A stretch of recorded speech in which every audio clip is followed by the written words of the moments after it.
ô trên này sẽ rổ cho nó lợi hại thế rồi nó cho cởi trì đó lo thì tia đấy mà quất sờ thái đâu cho tôi phải nói gặp bùa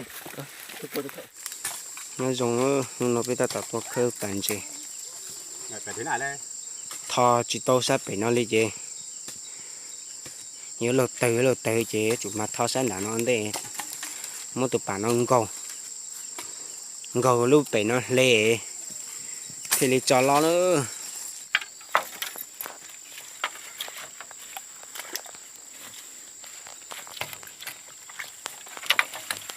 thôi dù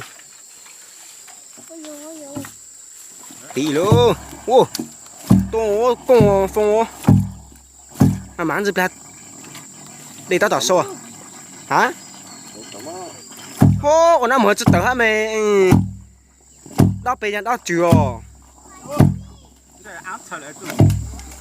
ô thế ăn chờ bây giờ cái này chút tờ á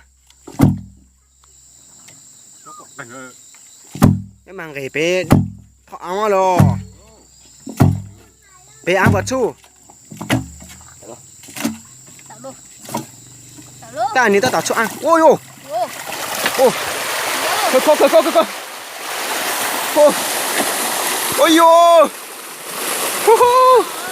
đây to luôn tao là mua nó tao còn gì tao tọt từ luôn ôi mua tư kìa tôi tao này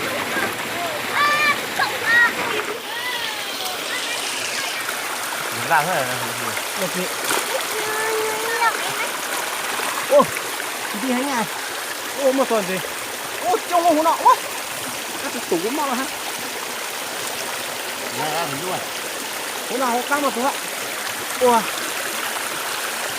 tôi chặt to đi tổ con nào có to bia có cháy không sao không thắm mà chị cháu ta đang đi đấy đi tao ra nữa rồi tao ra ủa con sắp ra nó thấy một à cái khác nó có ủa à nó thấy đi ai có ôi trời tôi chết tao lắm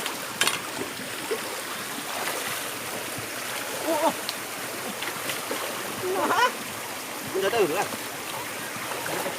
quá thì vô vô em mất chín năm mà bây giờ thằng tôi à rồi thế thì chấp lại cho thấy không mà thấy chưa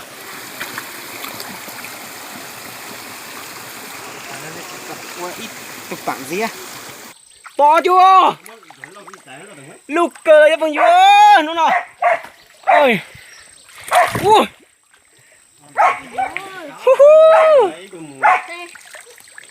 lo được tiền rồi ôi ôi cho mẹ mà chỉ xả luôn xây cho lo chứ cho cái là xây cho lo chứ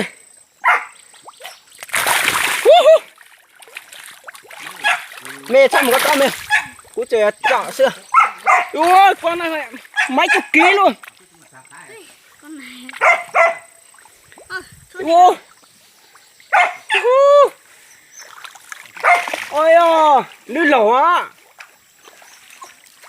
không sao một phế làm tiền ra ăn chẳng phô ăn chó với chúng nha gì mà lo thì tiền đấy đâu xong đi đi của xỉn đánh con tôi lấy xe sọ vô con này máy vừa tụi nó mà sẽ nộp lo chip rồi đều bây giờ bao nhiêu xỉn này bạc khóa lần gì mà lo thật lời đi ôi vô lo được tiền luôn cho nó mà đi từ mình ở trong đây chứ tao con cho một cái con đâu vô con cho một con thấy là thấy tụi tôi này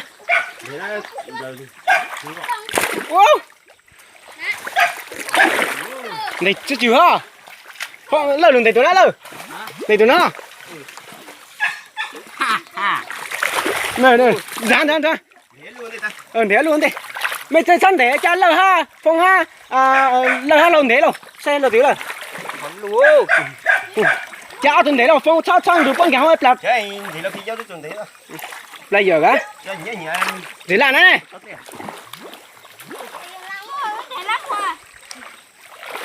Đấy, tao thì coi nhìn cái vô nhớ nhớ. nó lùi cả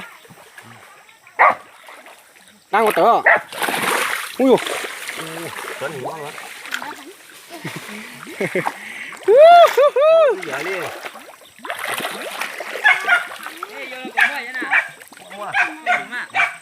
mỗi hóa là mất đầu tụi đi vô tuần đấy hả nó tàn để nói tụi nó lò nó có làm lời nó cày tớ á để chịu nữa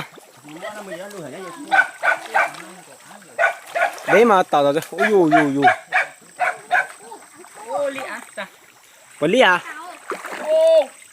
cái lúc hành tụi con tụi lúc đó lúc nào mà thôi ui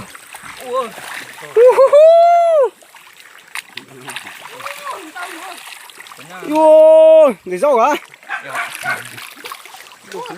lúc hành nhỏ tụi nó muốn dân gió ta có dân gió là tuần rồi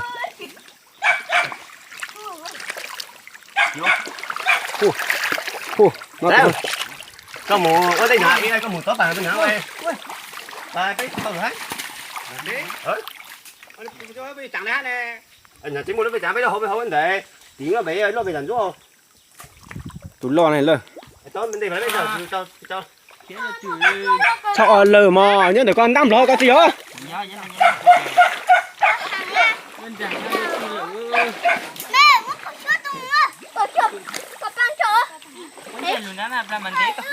còn để lo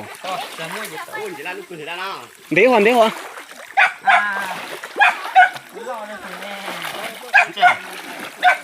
tụi nó để chỉ tao là tụi nó lọt thôi Được rồi. Ủa chỉ là lúc chỉ là nó. rất thì rất Ta khỏi hả? ngay nhìn thấy chỉ lao này là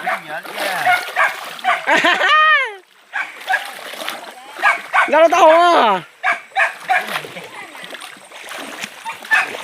đấy mà để cho chú mẹ ô các bạn cho ắt hả ra tao này rồi đấy tụi phong sao một cái thì gan dành cho ao thôi phong đừng nản đâu lờ cho sáng cho tụi nó cho tụi nó nè nè á chẳng lời liêu mèn ô không nữa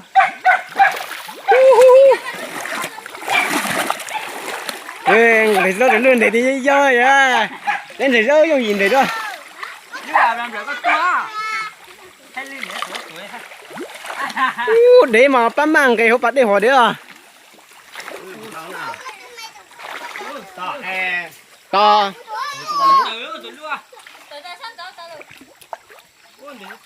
một tuần giấy tạc củ rồi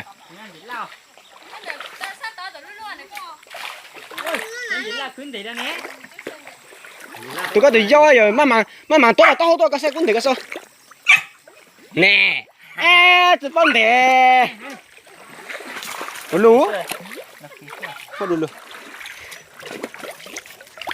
cũng cho tụi giấy lan ha bọn này ta bắt cho tụi cho nè chẳng con thì ô ta tôi thật tế thì tấm máy lại yếu quá ôi nhiều tiền thì sao mẹ để trừ ra tao thật tế à ui tao nè ơi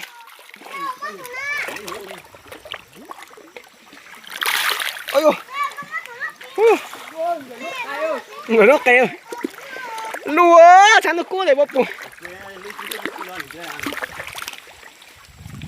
phong con mày tao chân rồi ít là chân dính cho ăn tàu wow ôi Lúa ra. rồi này cái gì trong cổ tí đây là lục cô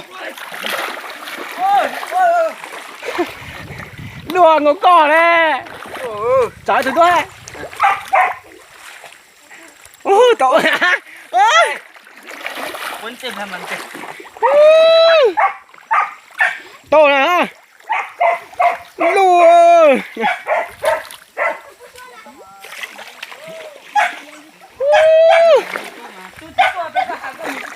Ôi luôn người ta.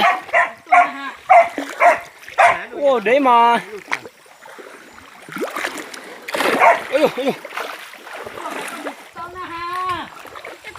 Ô, được chưa? Ô, đại ca cần lắm. Ông này tao tụi trẻ tao.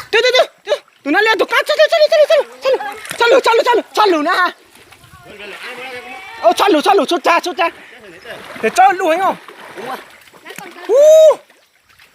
Này, mama. Nhẹ, mà lấy tiền đúng.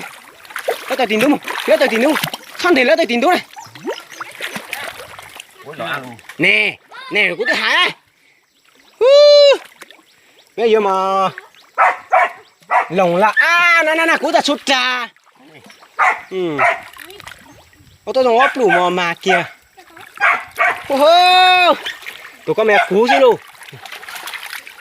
Nga chờ tụi nó. Ô tụi cho nó mà thề cho cao rồi. Lụt tập ta đâu. Trời ơi.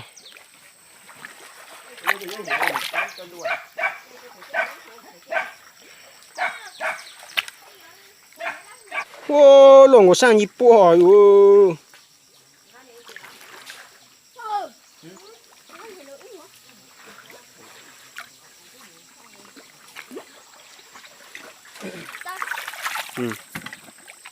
Thấy có lùi không chân chỉ chơi mà thành mà căng ô ít lần mình muốn tìm mấy chân chỉ chơi ha chân chỉ có mình là căng thế y nhà bây giờ bên nào xuống đâu ôi có cái tổ quá là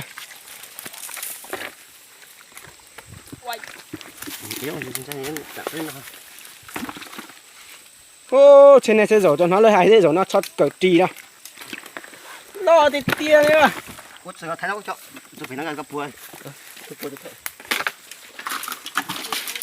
lúc xưa nó chỉ bé sai món gì là sầu thì nó sẽ nè nè cút hậu chỉ sai bé một chế nè